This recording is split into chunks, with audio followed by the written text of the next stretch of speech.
Hello மக்களே, மதுராஸ் பலவிதம். இன்றைக்கி நான் காடைக்கறி எப்படி வறுக்கிறது மற்றும் அதோட நன்மைகளை பற்றி இன்றைக்கி நான் சொல்ல போகிறேன். காடைக்கறியை வறுக்கிறதுக்கு ஒரு மினிமம் சைஸு காடை எப்பவுமே சின்னதாக தான் இருக்கும். உங்களுக்கு எத்தனை தேவையோ அத்தனை காடை நான் முழுசாகவே வச்சுருக்கேன். அதாவது கட் பண்ணலை, முழு காடையாகவே வாங்கி அப்படியே உள்ள கூடெல்லாம் சுத்தம் பண்ணிவிட்டு முழுசாகவே வச்சுருக்கிறேன். அந்த காடையில் லைட்டாக கீறி விட்டுட்டு அந்த காடைக்கு தேவையான பொருட்கள் நான் ஒரு கடை தான் அப்படிங்கிறதுனால நான் குவான்டிட்டியை ஓரலாக சொல்கிறேன்.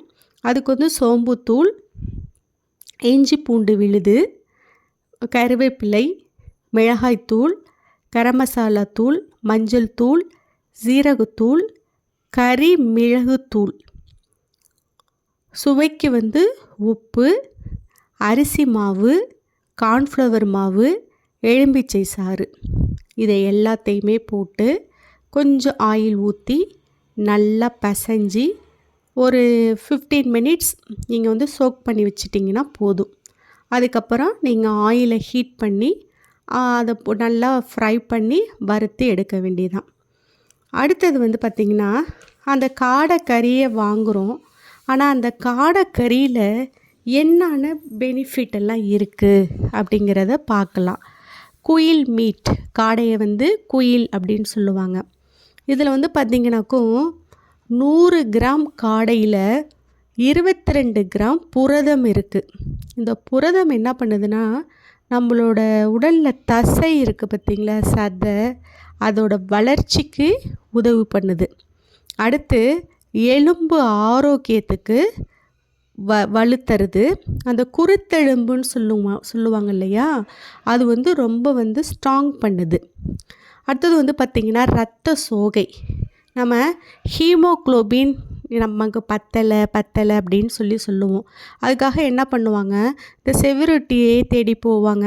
அதில் பார்த்திங்கன்னா, இந்த சின்னோண்டு காடையில் ஹீமோக்ளோபின் இரத்த சோகையை குணப்படுத்தி ஹீமோக்ளோபினோட அளவை இன்க்ரீஸ் பண்ணி கொடுக்குது.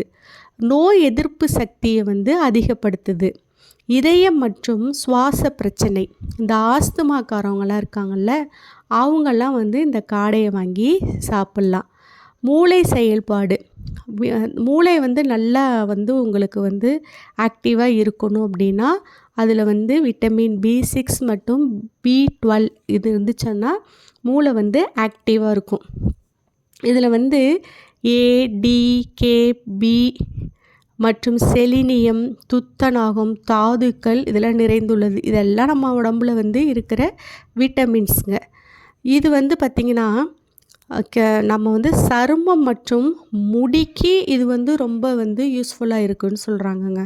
இந்த காடை இந்த இதில் அதிகமாக புரதம் நிறைஞ்சிருக்கு, எலும்பு பலத்தை கொடுக்குது, நோய் எதிர்ப்பு சக்தி அதிகம் மேம்படுத்துது, இரத்த சோகையை நீக்குதிலே. முக்கியமானது என்னன்னா, சிக்கனை விட அதிகமாக புரதம் இருக்கிற உணவு எதுன்னா இந்த காடை. அப்போ நம்ம இந்த குட்டியோண்டு காடைக்குள்ளார எவ்வளோ பெனிஃபிட்ஸ் இருக்குதுன்னு பார்த்திங்களா. அப்போ கண்டிப்பாக நம்ம அடிக்கடி நம்ம உணவில் காடையை சேர்த்துக்கலாம். அந்த காடையில் காடை முட்டை வரும்.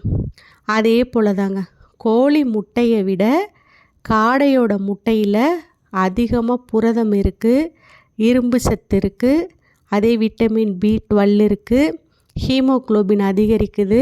இதில் இன்னொன்று முக்கியமானது என்னன்னு சொல்கிறாங்கன்னா, சிறுநீரக கற்களை கரைக்குது அப்படின்னு சொல்கிறாங்க. இரத்த சோகையை தடுத்து அதில் அயன் மற்றும் ஃபோலிக் ஆசிட் அதிகமாக இருப்பதால் சிவப்பணுக்களை அதிகரித்து, சிவப்பணுக்கள் அதிகமானதான் ஹீமோக்ளோபின் அளவு இன்க்ரீஸ் பண்ணும். அது அதிகரிக்கிறதுனால இரத்த சோகையை தடுக்குது. அப்போ நம்ம எல்லாருமே என்ன பண்ணலாம், இனிமேல் அடிக்கடி காடை வாங்கி சமைக்கலாம்.